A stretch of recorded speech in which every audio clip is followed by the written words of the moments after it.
ईशानदेव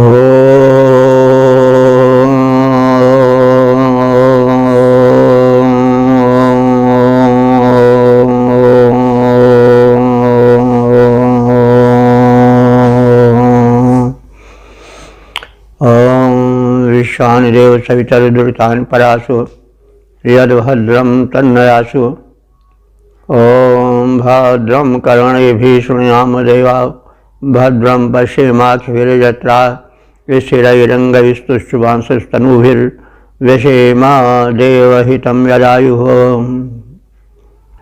ॐ वेद प्रेमियों सुधी श्रोताओं, संप्रति हम सब ऋग्वेद के दूसरे मंडल के 36वें सूक्त में प्रवेश करने जा रहे हैं। इस सूक्त में कुल 6 मंत्र हैं। मंत्र दृष्टा ऋषि हैं ग्रीष्मद, छंद है जगति और देवता हैं इंद्र, मरुत, अग्नि, मित्रा, वरुण आदि। तो अब इस सूक्त के प्रथम मंत्र की व्याख्या से पहले परिचित हूँ। ऋषि ग्रीष्मद हैं और छंद जगति है, देवता हैं इंद्र। संबंधित मंत्र का प्रतिपाद्य है इंद्र से शोधित सोमरस पान का आग्रह। अब संबंधित मंत्र का सर्वप्रथम सस्वर पाठ हो जाए। तुभ्यं हिन्वानावशिष्टगा अपोधक्षन्सेमभिरद्रिभिर्नराः पिबेन्द्र स्वाहा प्रहुतं वषट्कृतं होत्रादा सोमं प्रथमोज ईशिषे। इस प्रथम मंत्र में जो है वह इंद्र देवता से सोमपान का आग्रह है और सोम की विशेषताओं का वर्णन किया गया है। तो इन्हीं 2 बातों का विशेष चित्रण है। मंत्र का सम्यक रूपेण अवबोधन हो जाए, इसके लिए हमको थोड़ा उस वातावरण को ध्यान में रखना होगा जिसमें यज्ञ किया जाता था। आज भी कुछ उसी प्रकार का होता है, तब व्यापक रूप में होता था।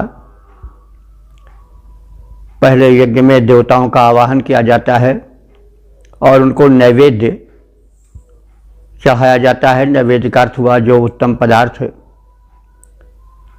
सर्वप्रिय हैं, लोकप्रिय हैं, अधिकाधिक उपयुक्त हैं, उनको प्रस्तुत किया जाता है नैवेद्य रूप में।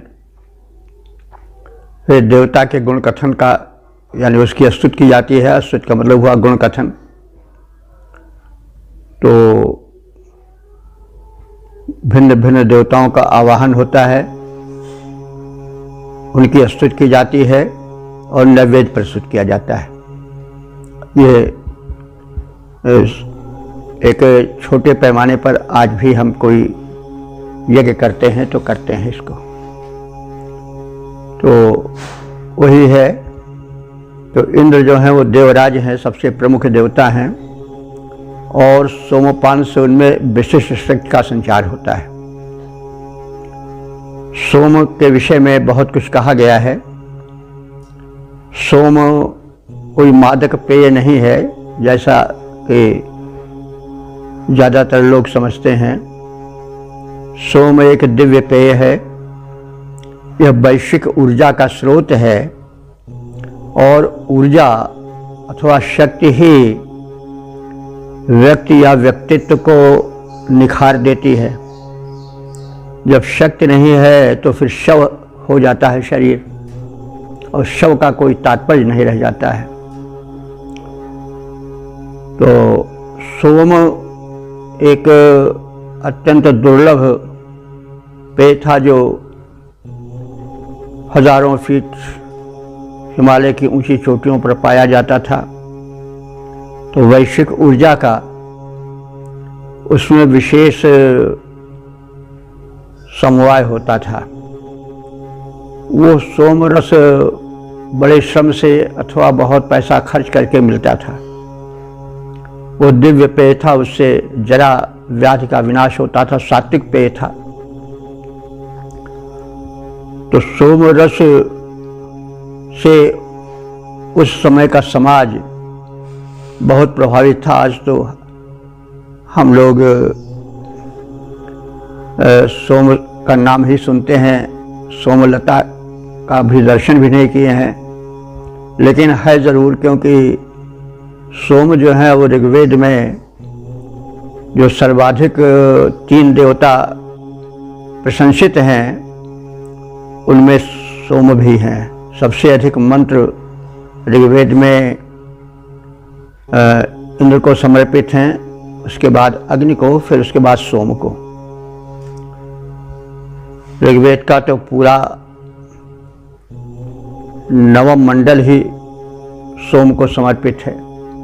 तो सोम कोई ऐसी वैसी चीज़ नहीं जैसा हम समझ लेते हैं या हमारे धारणा में है। इस पर शोध की भी अपेक्षा है। सोम यदि कहीं मिल जाए तो एक जीवन में जो है वह क्रांतिकारी परिवर्तन हो सकता है। लेकिन कुछ युग ऐसा आ गया है कि वेद और वैदिक धारणा के प्रति लोग कुछ विरक्त से या विमुख से दिखाई देते हैं। यह दुर्भाग्य ही कहा जा सकता है।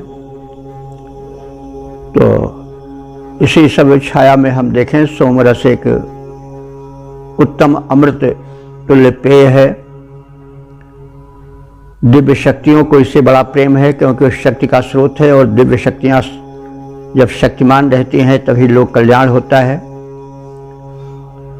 शक्तियां आप जानते हैं, जैसे जल है, पवन है, वायु है जिसको हम कहते हैं, पूरा पर्यावरण जो है वो जब शोधित रहता है तो जो तत्व हैं वो शक्तिशाली होते हैं।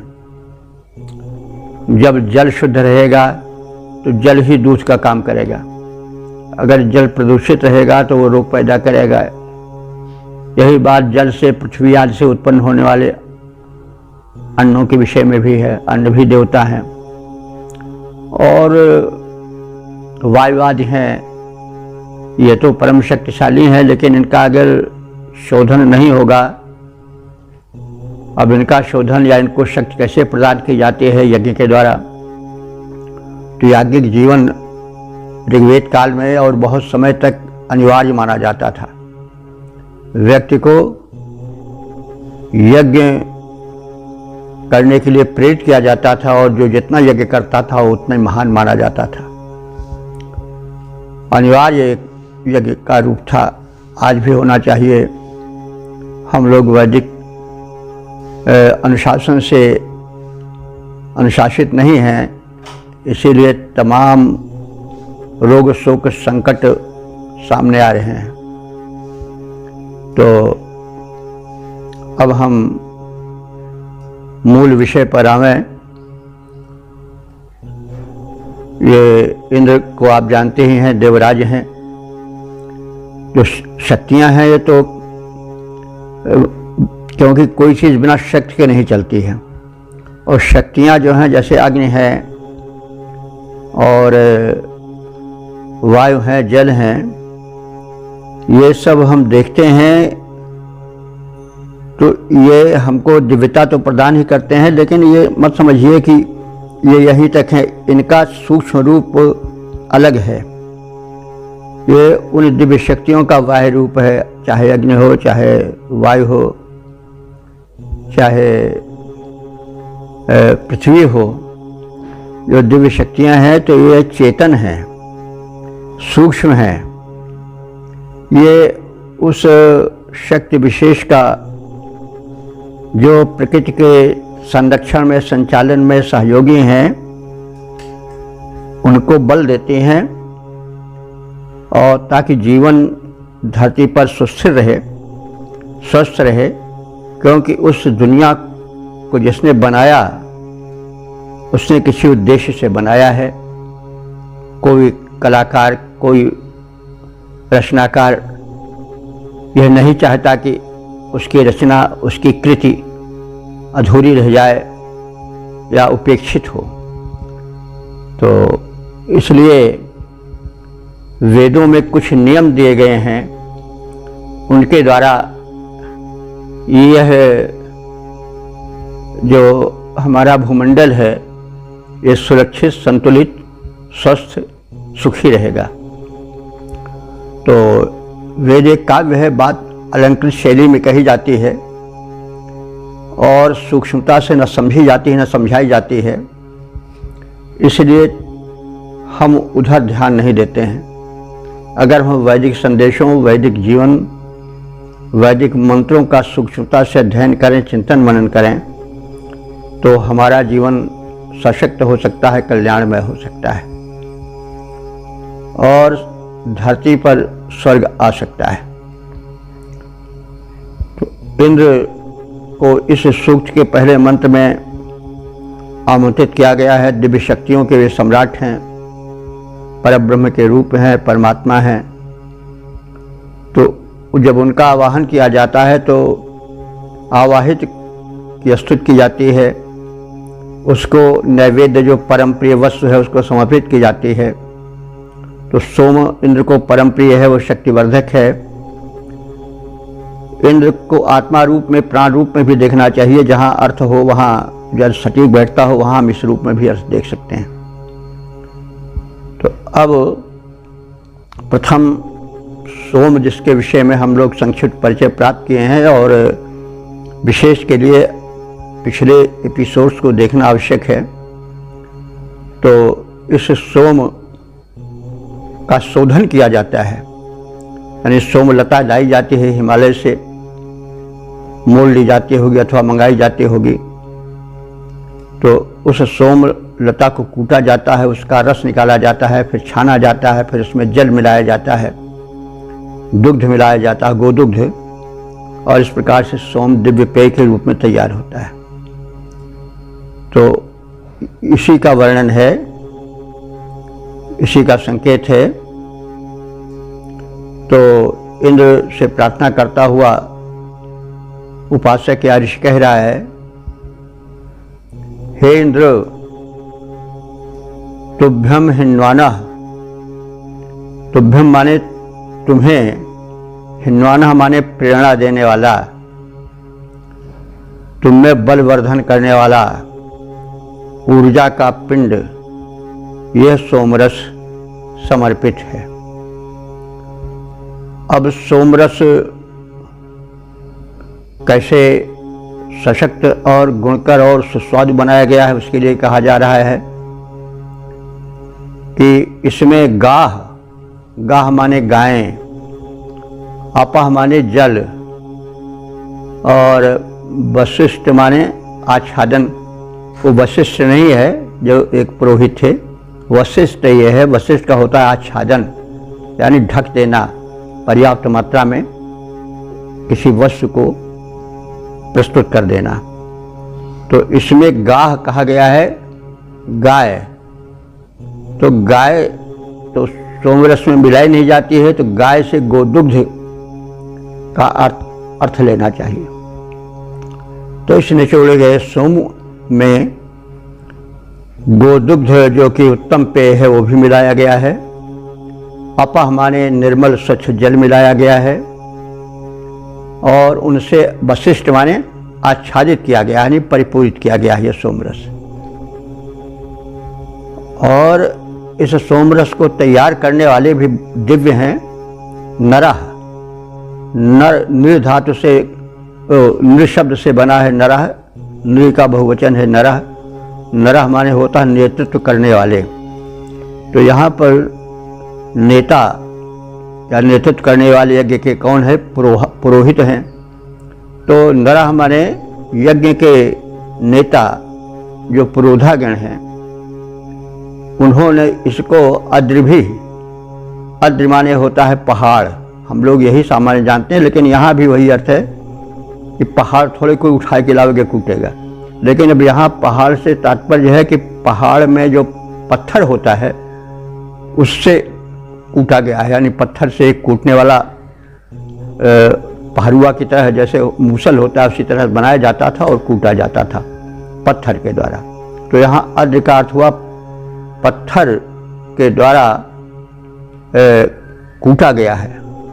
ये सोमरस यानी सोमलता कूटी गई है पत्थर के द्वारा और उसका रस निकाला गया है। उसमें जल और गोदुग्ध मिलाया गया है।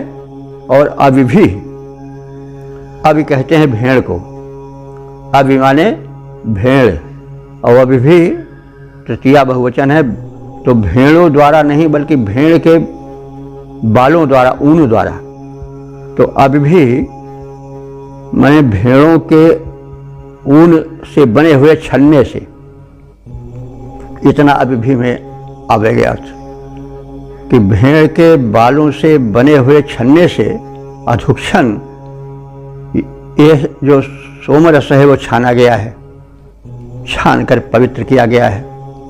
तो हे इंद्र, ऐसे सोमरस पान के लिए तुम पधारो। तुम ईशिषे, ईश शब्द तो संज्ञा है स्वामी, लेकिन उससे क्रिया बनाई गई, धातु बनाई गई है, इसी को नाम धातु कहते हैं। तो ईशिषे माने स्वामित्व करने वाले हो। हे इंद्र, तुम प्रथम आवाहित हो, क्योंकि ईशिषे तुम इस सृष्टि का स्वामित्व करने वाले हो और तुम ही इसके शासक हो, संचालक हो, नियंत्रक हो। तो प्रथमा, सर्वप्रथम तुम ही आओ और तुम्हें समर्पित किया जा रहा है सोम। किस रीति से? स्वाहा। स्वाहा, हम किसी को कुछ आहुति देते हैं यज्ञ में तो आज भी सुनते हैं, स्वाहा शब्द बड़ा प्रचलित है कि इंद्राय नमः स्वाहा, मंगलाय स्वाहा या बृहस्पतये स्वाहा।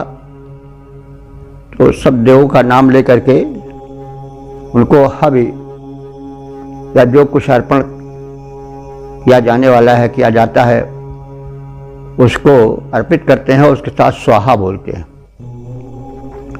अब स्वाहा शब्द तो बड़ा प्रचलित है, लेकिन अर्थ जानने की चेष्टा लोगों ने नहीं किया, बहुतों ने नहीं किया होगा, बहुतों को ज्ञान भी होगा, हो सकता है।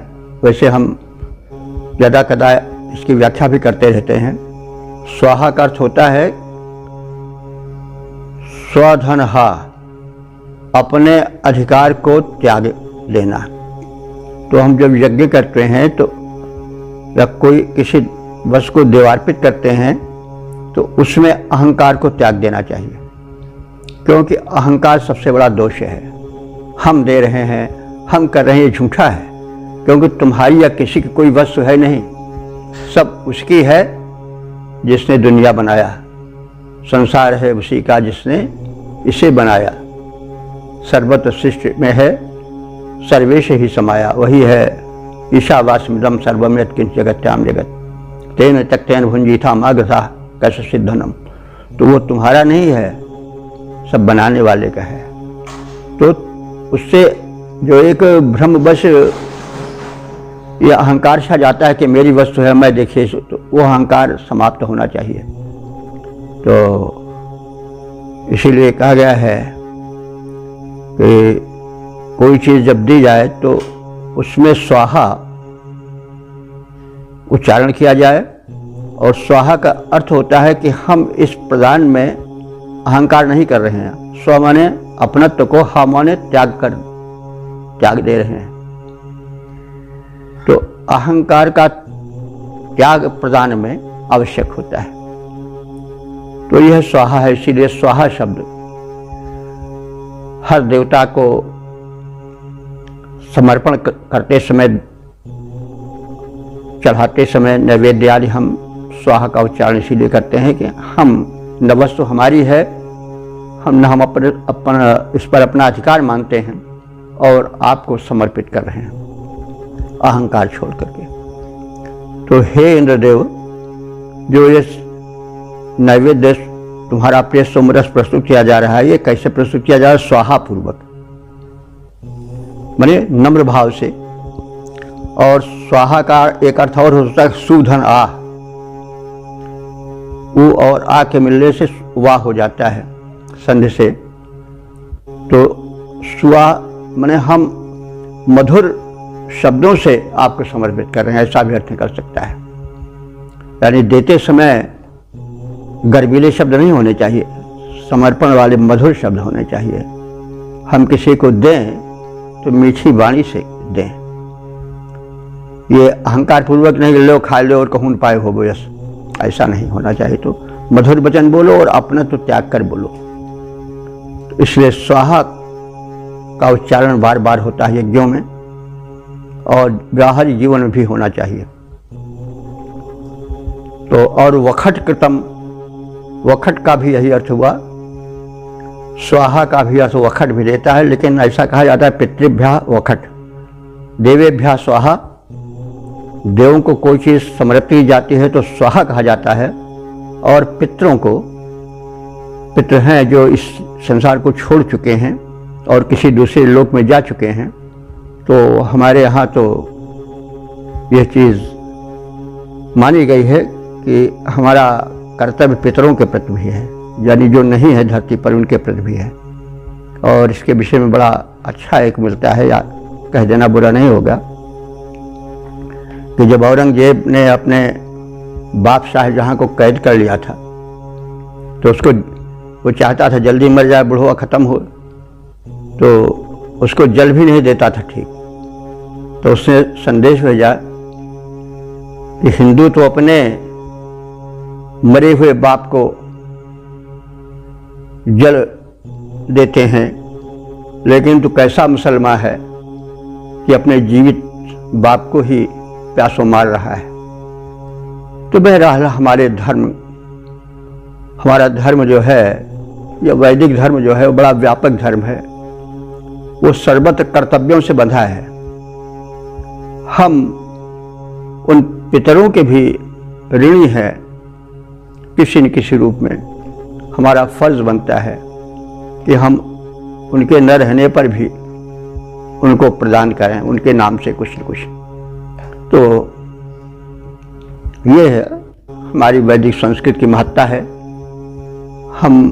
हमारे पास जो है वो सब कुछ हम अपने साथ लेकर नहीं आए हैं, सब हमको यहीं से मिला है। तो हम जो है इस अहंकार को छोड़ दें कि हमारी ही है। तो ये वैदिक धर्म की व्यापकता है, उदारता है। तो वही बात कही जा रही वखट के संबंध में। तो वखट जो है पितृभ्या वखट कहा जाता है, वही स्वाहा का अर्थ ये भी होता है। तो हम स्वाहा और वखट पार पूर्वक यह सोमरस आपको समर्पित कर रहे हैं। हे इंद्रदेव, सोमम पिब, इस सोमरस का पान करो, और होत्रात आपिब, यज्ञ में होता के द्वारा यह तुम्हें समर्पित किया जा रहा है। इसको आपिब माने भली भांति भरपेट पान करो। तो हे इंद्रदेव, इस सोमरस में गोदुग्ध और जल मिश्रित हैं। याज्ञिकों द्वारा पत्थर से कूटकर निकाले गए इस सोमरस को ऊन की बनी छलनी से विधिवत छाना गया है। इसको परिष्कृत किया गया है, शोधित किया गया है। हे इंद्र, तुम सबके शासक हो, स्वामी हो, इसलिए सर्वप्रथम आहूत हो। अतः याजकों द्वारा वखटकार पूर्वक और स्वाहोच्चार पूर्वक जो सोमरस को समर्पित किया जा रहा है, उसको सर्वप्रथम ग्रहण करो। पद रूपांतरण है, याज्ञिक विधिवत पीछे छाने यह सोम सरस तैयार किए, शोधित कर उसमें शुद्धवारी गोदुग्ध प्रेम से मिला दिए। तुम सबके शासक इंद्र, अस्त इस यज्ञ भूमि पर आ जाओ। सादर अर्पित इस सोम सरस को प्रेम पूर्वक पी जाओ। ओम वेद प्रेमियों, सुधीर श्रोताओं, संप्रति हम सब ऋग्वेद के दूसरे मंडल के 36वें सूक्त के दूसरे मंत्र की व्याख्या में प्रवेश करने जा रहे हैं। मंत्र दस्तार ग्रीष्मद हैं, देवता मरुदगण हैं और छंद जगती है। मंत्र का प्रतिपाद्य है मरुतों से सोमपान का आग्रह। अब संबंधित मंत्र का सर्वप्रथम सस्वर पाठ हो जाए। यज्ञैः सम्मिश्लाः प्रशतेभिररिष्टभिर्जामन् क्षुप्रासो अन्दिषु प्रजा उत आसद्या बर्हिर्भरतस्य सो नभः पौत्रादा सोमम् विभतादिवो नरः।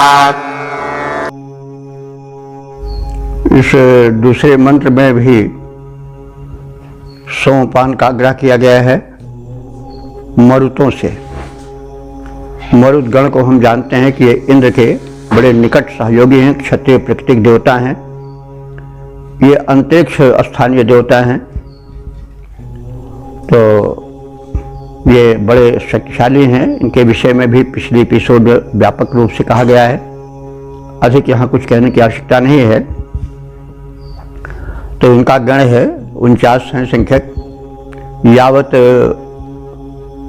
वायु का या गैसों का समाहार है वो सब इनके अंतर्गत आ जाता है। प्राण वायु से लेकर जितनी वायु हैं, तो ये दिव्य शक्तियां हैं, मानव को कल्याण कर देने वाली हैं, हितैषी हैं।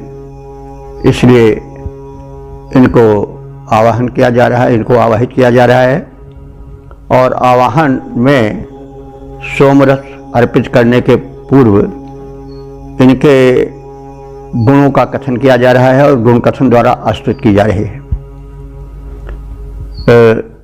मरुतः, ये मरुदगण यज्ञैः सम्मिश्लाः, यज्ञ जैसे उत्तम कार्य में सम्मिलित होने वाले हैं उसके सहयोगी हैं। और प्रशिति भी यामन, प्रशिति कहते हैं चितकबरी घोड़ी को।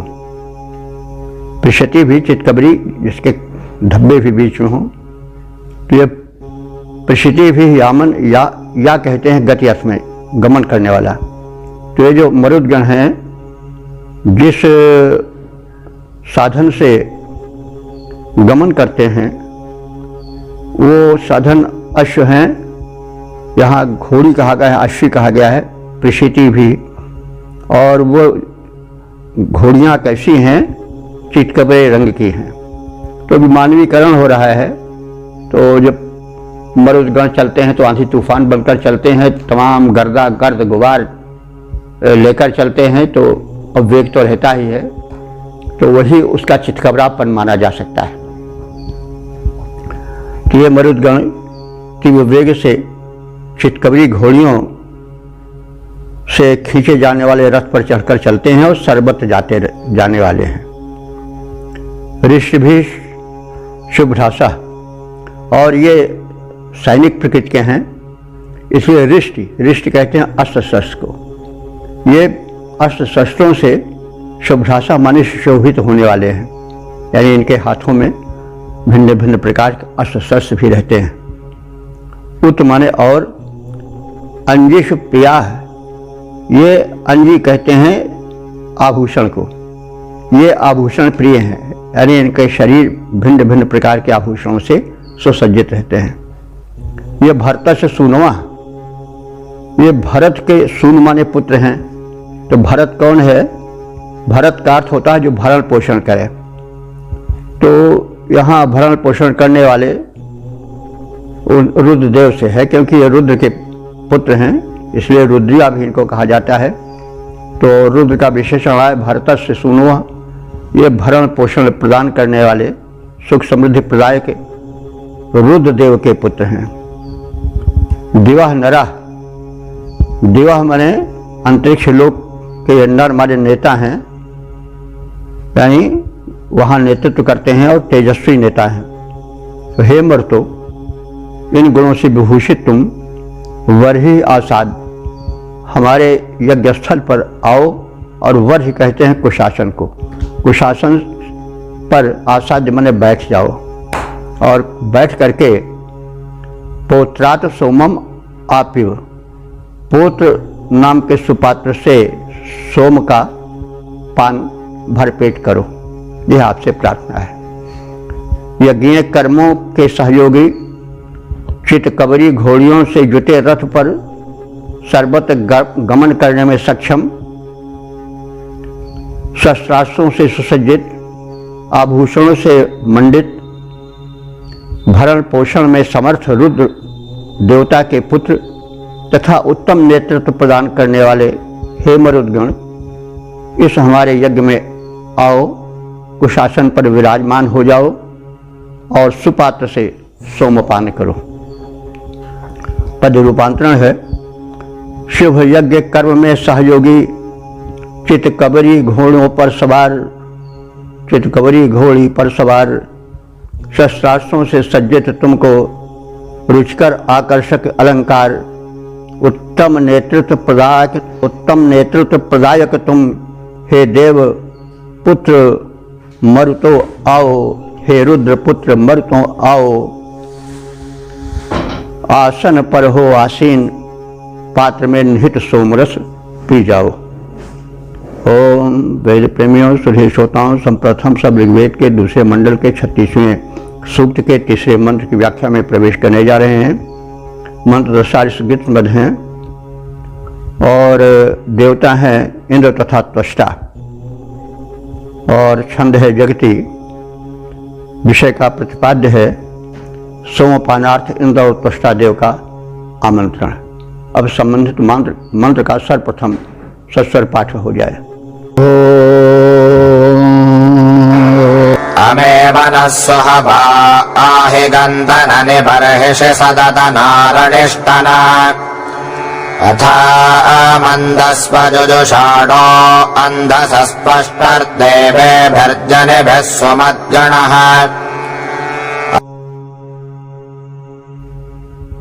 इस तीसरे मंत्र में पूर्वार्ध में जो है वह मरुतों की प्रार्थना है और उत्तरार्ध में जो है त्वष्टा देव की प्रार्थना है। त्वष्टा देव शिल्पी हैं, देव शिल्पी हैं, तो उनका आह्वान किया गया है और पूर्ववत जैसे अन्य मंत्रों में वैसे आसनों पर विराजमान होने और सोमपान करने का आग्रह है। तो मरुदगण आएं, त्वष्टा देव को लाएं, त्वष्टा देव देवपत्नियों के साथ आएं और सभी विराजमान होकर के सोमपान करें। तो अब आगे शब्दार्थ सहित अर्थ जगत में प्रवेश करें। सुहवा, हे उत्तम रीति से आवाहित किए जाने वाले मरुतों, अमा इव नह गंतन,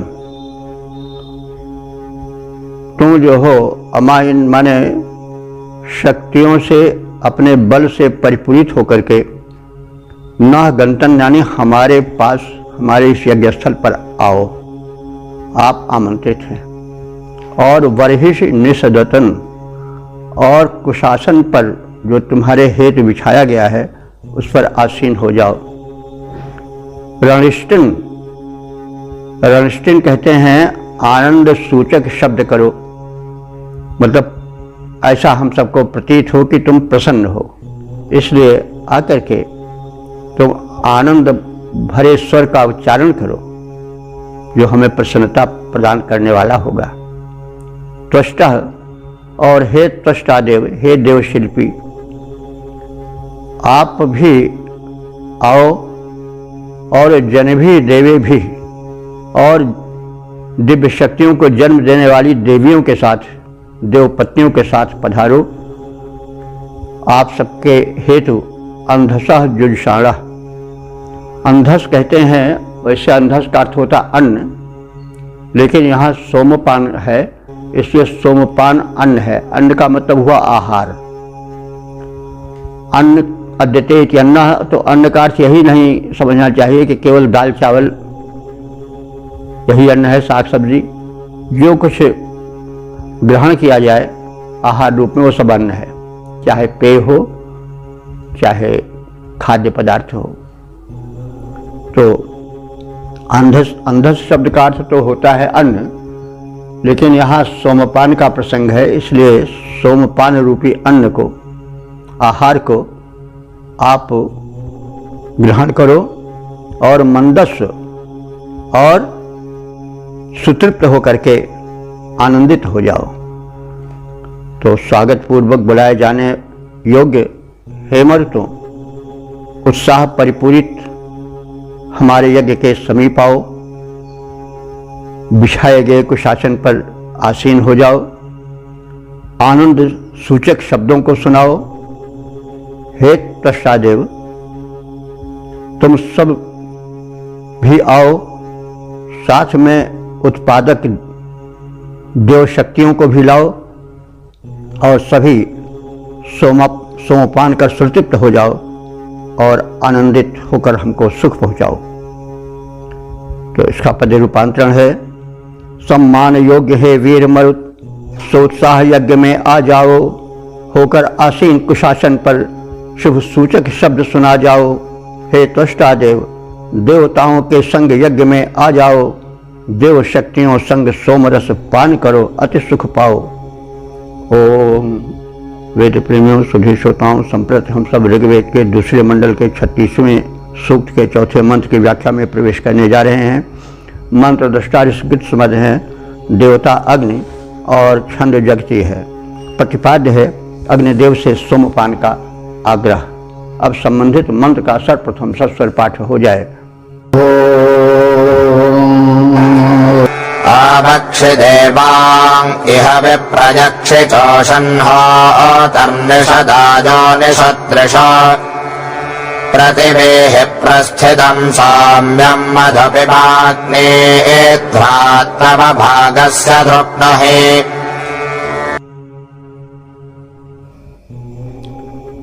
इस चौथे मंत्र में अग्नि देव के आवाहन का और सोमपान का आग्रह है। अग्नि के विषय में हम बहुत कुछ जान चुके हैं। ये देवों में अग्रगण्य हैं और दिव्य शक्तियों को आवाहन करने वाला इन्हें बताया गया है। ये यज्ञ में प्रथम प्रतिष्ठित किए जाते हैं। पहले अग्नि की प्रतिष्ठा होती है, तब उसके बाद फिर यज्ञ कार्य प्रारंभ होता है। इसीलिए अग्रगण्य जो हो वो अग्नि है और इन्हें अग्नि कह देव कह करके संबोधित किया जाता है। तो इनसे अनुरोध किया गया है कि हे अग्निदेव, तुम विप्र हो। विप्र माने मेधावी हो, ज्ञानी हो, विद्वान हो। तो ऐसे अग्निदेव, देवान इह वक्षि, देवान देवों को, दिव्य शक्तियों को, इंद्रादिकों को, इह वक्ष माने इस हमारे यज्ञ में बुलाकर लाओ। यक्षचा, और उनकी पूजा करो, क्योंकि तुम पुरोहित हो। ओमग्नि मेरे पुरोहित यज्ञ से देव मृत्युम होतारम रत्नधात्मम, ऋग्वेद का पहला मंत्र है। तो उसमें बताया गया है कि वो आवाहक हैं, देव पूजक हैं, देवों का सम्मान करते हैं। जो बुलाता है वो बुलाए, जो अतिथि होता है उसका पहले बढ़ करके सम्मान करता है, कराता है। तो अग्निदेव देवों को, दिव्य शक्तियों को बुलाते हैं, उनको अपने द्वारा भक्षित हव्यान का संप्रेषण कर उन्हें उनका यज्ञ भाग देते हैं। इसीलिए अग्नि को देवताओं का मुख भी कहा गया है। तो पहले आहुति रूप में अग्निदेव भक्षण करते हैं आहार को, और उसको वो दिव्य शक्तियों तक भेजते हैं यथाभाग, जो उनके लिए निश्चित होता है। तो यह अवधारणा है अग्निदेव की। अग्नि के देव के विषय में बहुत कहा गया है, और ये हमेशा जाने रहिए कि जो बाहरी रूप दिखाई पड़ रहा है ये उनका एक ऊपर वाला प्रकट रूप है। जो शक्ति है वो एक अलग शक्ति, सूक्ष्म शक्ति है, जो मेधावी है, जो सब कुछ समझती है, जो चेतन है। इस रूप में हमें देवताओं की अवधारणा करनी चाहिए। तो हे ज्ञानी सर्वज्ञ अग्निदेव, तुम दिव्य शक्तियों को, देवताओं को इस हमारे यज्ञ में वक्ष माने बुला कर लाओ, यक्षचा, और तुम आवाहक हो, इसलिए उनके पूजन का उत्तम विधान करो। होता माने हे देवावाहक अग्निदेव, तुम देवों का आवाहन करते हो। उशन, हमारे यज्ञ में आने के इच्छुक तुम रहते हो, क्योंकि यज्ञ का संभार तुम्हारे ऊपर रहता है, इसलिए शुभ कर्म में आप अगुआ बने, उसके करने कराने के लिए इच्छुक रहते हुए देखे जाते हो। त्रिशयोनि सुनिषद, तुम तीनों लोकों में प्रतिष्ठित हो, तो तीनों लोकों में अग्निदेव की व्याप्ति है। कोई भी लोक हो वो अग्नि से दूर नहीं रह सकता है। परिस्थितम सौम्यम पृथ्वी, तैयार किए गए सोमरस की इच्छा करो और आग्निध्रात मधु पिय, आग्निध्र नाम के पात्र द्वारा उसमें भरा हुआ मधु माने मधुर सोमरस, पिब माने पान करो। तो आगत से त्रिपुरु अपने हेतु समर्पित जो तुम्हारा यज्ञ भाग है उससे तृप्त हो जाओ। तो हे मेधावी अग्निदेव, इस यज्ञ में देवों को बुलाकर लाओ, क्योंकि तुम होता हो, देवावाहक हो। हमारे इस पुण्य यज्ञ कर्म में इसकी पूर्ति की शुभकामना करो, और ऐसा करते हुए तीनों लोकों में प्रतिष्ठा पाने वाले तुम शोधित सोमरस की इच्छा करते हुए मधुर सोमरस का पान करो और अपने हेतु समर्पित भाग से सुतृप्त हो जाओ। संदेश है कि जो भाग व्यक्ति के लिए निश्चित हो, किसी पात्र के लिए, चाहे दिव्य पुरुष हो चाहे जो हो, उस भाग से अधिक की इच्छा नहीं करनी चाहिए, यह संदेश है। तो जो यज्ञ भाग तुम्हारे लिए है उसको पाकर संतुष्ट हो, यह आपसे प्रार्थना है। पद रूपांतरण है, मेधाविन अग्ने यज्ञ मध्य देवों को सादर ले आओ, शुभ यज्ञ पूर्ति कामना धार त्रैलोक्य प्रतिष्ठा को पाओ। इच्छा कर शोधित सोम मधुर रस की, इच्छा कर शोधित सोम मधुर रस की उत्साहित हो जाओ, उपभोग करो निज यज्ञ भाग, सुतृप्त बनो अति सुख पाओ। ओम। वेद प्रेमियों सुधीर श्रोताओं, संप्रति हम सब ऋग्वेद के दूसरे मंडल के 36वें सूक्त के 5वें मंत्र की व्याख्या में प्रवेश करने जा रहे हैं। मंत्र दशारिश ग्रीष्मद, देवता इंद्र और छंद जगती है।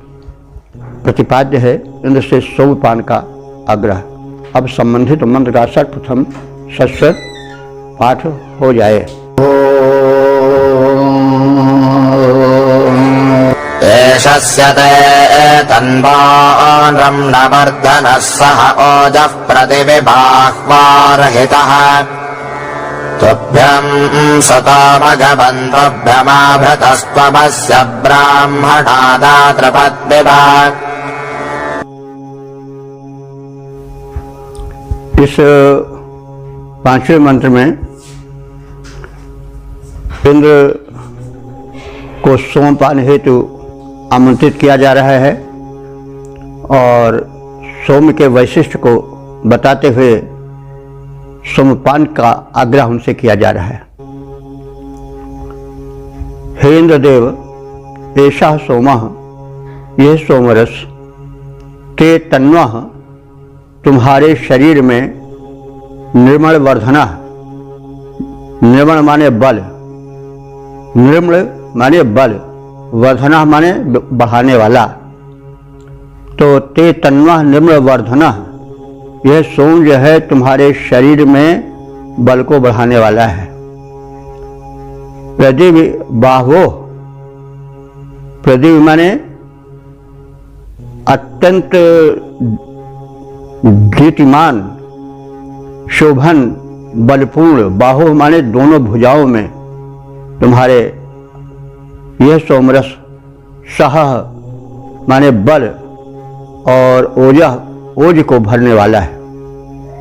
यानी प्रदीप बाहो सह ओजह हितः, अत्यंत तेजस्वी तेरी बाहुओं में बल और ओज बनकर यह स्थिर रहने वाला है। तो मघवन, हे इंद्र, मघवा शब्द का संबोधन है मघवन। मघवा कहते हैं ऐश्वर्य संपन्न को। तो हे ऐश्वर्य संपन्न इंद्रदेव, तुभ्यः सुतः, तुभ्यः माने तुम्हारे ही लिए, सुतः माने निचोड़ा गया है। क्या निचोड़ा गया है? यह सोमरस, यह सोमरस तुम्हें ही समर्पित करने के लिए निचोड़ कर परिष्कृत कर तैयार किया गया है। तुभ्यम आभृतः, तुम्हारे ही लिए, तुम्हारे पानार्थ ही यह विधिवत इस यज्ञ भूमि पर लाया गया है। तुम ब्राह्मणात् अस्य पिब, हे इंद्रदेव, तुम ब्राह्मणात् माने ब्राह्मणों से, विशिष्ट ब्राह्मणों से अथवा विशिष्ट ज्ञानियों से, क्योंकि ब्राह्मण बाद में रूढ़ हो गया भले, लेकिन वेद में ब्राह्मण शब्द जो है वो ब्रह्मज्ञानी के लिए प्रयुक्त हुआ है, या जो वेद का ज्ञाता हो उसके लिए। तो तुम ब्रह्मणात् माने वेद ज्ञानियों से अथवा ब्रह्म ज्ञानियों से, उनके हाथों से अस्य पिब, इस सोमरस का पान करो और त्रिपत सुतृप्त हो जाओ। तो हे इंद्रदेव, यह सोमरस तुम्हारे शरीर बल का वर्धक है, यह अत्यंत तेजस्वी है, तेज प्रदान करने वाला है। यह तुम्हारी तेजस्वी बाहों में बल और विक्रम और ऊर्जा बनकर लहराने वाला है। हे ऐश्वर्यवान इंद्र, यह सोम तुम्हारे लिए तैयार किया गया है और तुम्हारे ही हेतु यह इस यज्ञ भूमि पर लाया गया है। ज्ञानियों द्वारा प्रदत्त यह सोम पान करो और सुतृप्त बनकर प्रसन्न हो जाओ। पद रूपांतरण है, हे इंद्र, सोमयः तेरा तन बल वीर्य बढ़ाने वाला है। हे इंद्र, सोमयः तेरा तन बल वीर्य बढ़ाने वाला है, तेजस्वी बाहों में ऊर्जा बनकर लहराने वाला है, तेजस्वी बाहों में ऊर्जा बनकर लहराने वाला है। तेरे निमित्त तैयार हुआ यह सोम इंद्र ऐश्वर्यवान विप्रों द्वारा प्रदत्त है। यह हो सुतृप्त कर सोमपान। ओम वेद प्रेमियों, सुधे श्रोताओं, संप्रति हम सब ऋग्वेद के 36वें सूक्त के 6ठे मंत्र की व्याख्या में प्रवेश करने जा रहे हैं। मंत्र दृष्टा ऋषिगृत समझ हैं, देवता मित्रा वरुण और छंद जगती है। शीर्षक है मित्रा वरुण से सोमपान का आग्रह। अब संबंधित मंत्र का सर्वप्रथम सस्वर पाठ हो जाए।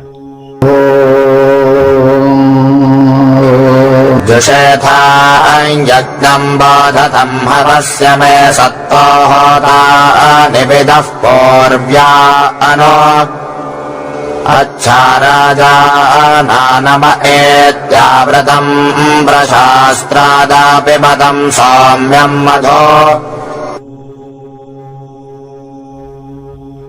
इस छठे मंत्र में मित्रा वरुण देवों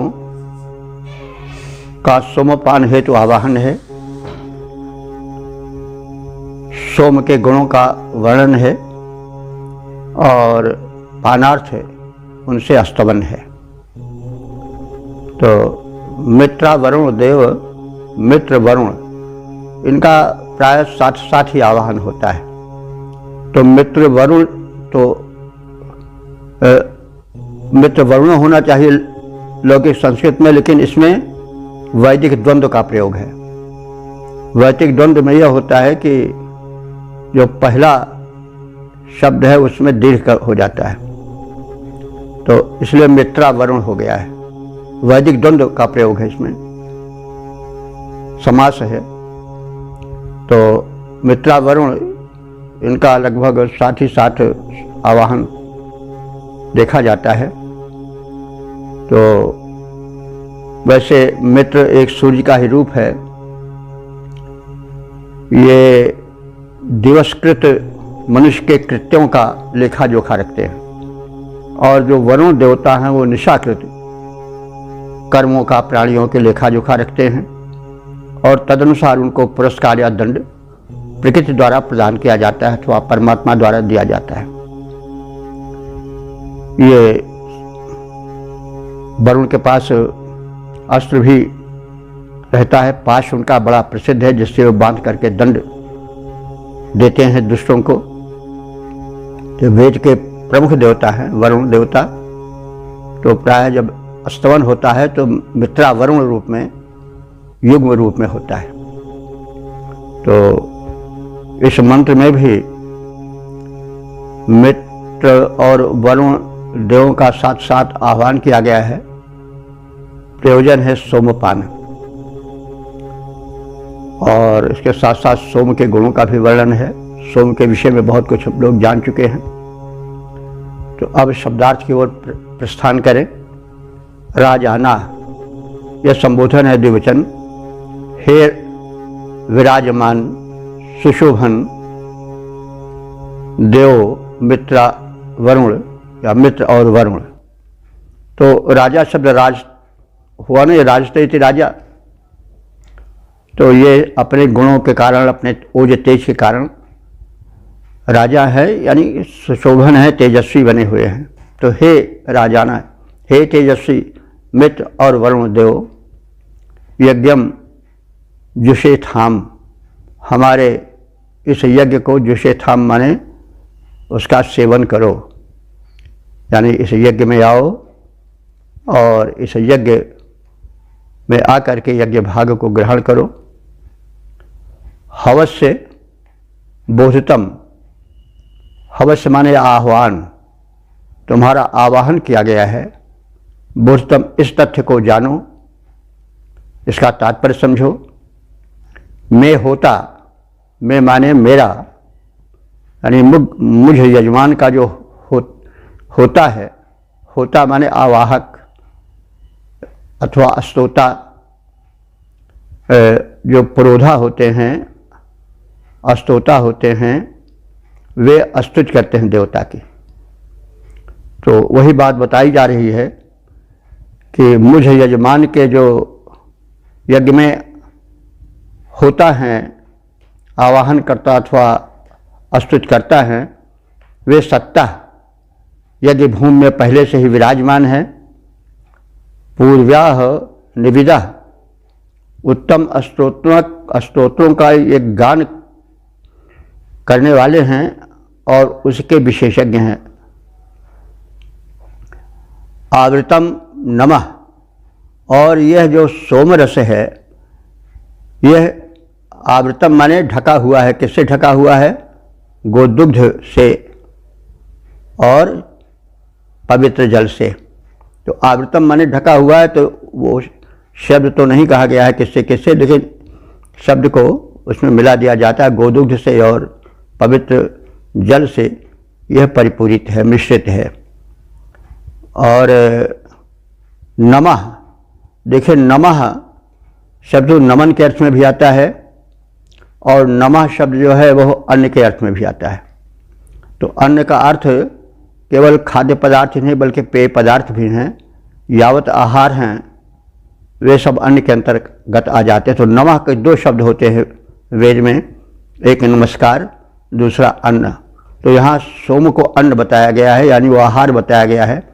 जो तुमको आहार या हम प्रस्तुत करेंगे आहार रूप में, पान रूप में, पेय रूप में, वह सोमरस है। और यह सोमरस विधिवत परिष्कृत है। इसमें यथोचित दुग्ध और पवित्र जल का मिश्रण किया गया है। तो यह अच्छी तरह से, यानी भली प्रकार से तुम्हारी ओर आ रहा है, अर्थात तुम्हें प्रस्तुत करने के लिए इसको लाया जा रहा है। प्रशस्त्रार्थ माने जो उत्तम स्तुति करने वाले स्तोता हैं, उनके द्वारा यह प्रदान किया गया है। तो मधु सोमम आप बतम आ पवितम, इसलिए तुम इस मधु सोम को माने मधुर सोमरस को आ पिबतम यानी भली प्रकार से पान करो, यानी भरपेट तृप्त होकर के पान करो इसका और हमको कृतार्थ करो। हम आपका आह्वान कर रहे हैं, हमारे जो अस्तुत करता हम आपके स्तुत कर रहे हैं और आप इस प्रस्तुत सोमरस का जो कि मधुर बनाया गया है उसका विधिवत पान करो, तृप्त हो जाओ। तो हे मित्र और वरुण दोनों तेजस्वी देवों, तुम दोनों के निमित्त मेरा होता यज्ञ में बैठकर स्तुत कर रहा है, उसके आवाहन को सुनो और यज्ञ के भाग का सेवन करो। याजकों द्वारा शोधित यह सोमरस दुग्ध और जल से मिश्रित है, मात्रा जैसी होनी चाहिए वैसे इसमें मिलाई गई है और यह उत्तम और सुस्वाद बनाया गया है और तुम्हारे हेतु प्रस्तुत किया गया है। इस मधुर सोमरस का पान करो, सुतृप्त हो और हमें कृतज्ञ करो, हमें उत्तम बनाओ। पद्य रूपांतरण है, हे मित्र वरुण देवों, हे मित्र वरुण देवों तेजस्वी देव यज्ञ में आ जाओ। हे मित्र वरुण दोनों तेजस्वी देव यज्ञ में आ जाओ। आवाहक स्तुति करते हैं, उनका आवाहन सुन आओ। याजक द्वारा विधिवत शोधित यह मधुर सोमरस अर्पित है। हे देव प्रवर सेवन करिए, गोदुग्ध मनोहर मिश्रित है। तो इस प्रकार से इस सूक्त के अंतिम समापन वाले मंत्र का भी हम सबने संक्षेप रूप में अर्थ जानने की चेष्टा की, जाने। और अब इस सूक्त के विषय में संक्षिप्त परिचय प्राप्त कर लिया जाए, सूक्त सार जान लिया जाए।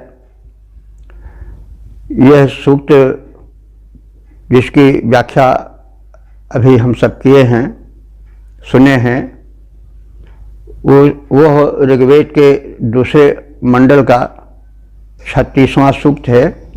इसमें कुल 6 मंत्र हैं जो व्याख्यायित हो चुके हैं और सब मिला करके अब तक जो मंत्र व्याख्यायित हो चुके हैं उनकी संख्या 2377 हो चुकी है। तो जैसा पहले भी निवेदन किया गया है कि इन समस्त मंत्रों के द्रष्टा ऋषि हैं गृत्समद, छंद जगती है और उसमें इंद्र, मरुदगण, अग्नि, मित्रावरुण आदि देवों का आवाहन है। उनसे मधुर सोमरस पान का सानुरोध आग्रह है। और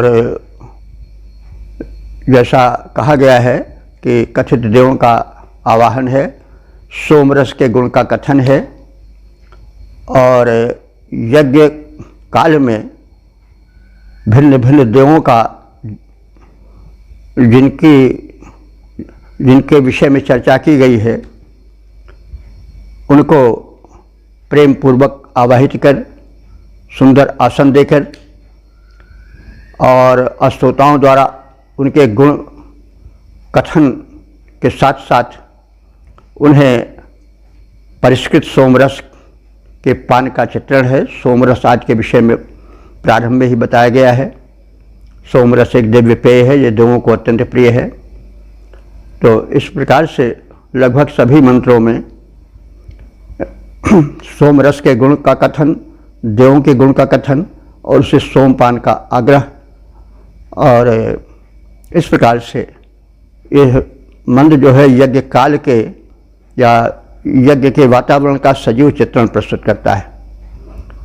पहले यज्ञ में अग्निदेव को प्रज्वलित किया जाता है, फिर संबंधित देवताओं को बुलाया जाता है, फिर उसके बाद जो नैवेद्य है, मुख्य नैवेद्य सोमरस है, उसको प्रस्तुत किया जाता है, सोमरस के गुण का कथन किया जाता है और प्रेम पूर्वक आग्रह किया जाता है कि जो आवाहित देव हैं वो सोमरस का पान करें और हमारे यज्ञ को धन्य बनावें। दिव्य शक्तियाँ पुष्ट हों, हम देवों को समर्पित भाव से आवाहन करें, उनको तृप्त करें और वे हमारा कल्याण करें। तो यह इस सूक्त का सार है। तो यह जो सूक्त है 6 मंत्री यह समापन को प्राप्त हो गया है। अब अगले बैठक में हम लोग अगले सूक्त पर विचार करेंगे, उसके अर्थ को जानने की चेष्टा करेंगे। ओम सर्वे भवन्तु सुखिनः, सर्वे सन्तु निरामयाः, सर्वे भद्राणि पश्यन्तु, मा कश्चित् दुःख भाग् भवेत्।